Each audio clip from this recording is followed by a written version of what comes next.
வணக்கம் நண்பர்களே. கள்ள உறவை எப்படி நம்ம நிரந்தரமாக பிரிக்கிறது?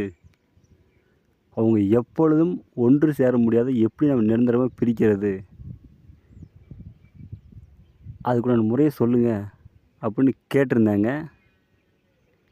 இதற்கு களிமண்ணில் ஆண் பாவை பெண் பாவை செய்யணும்.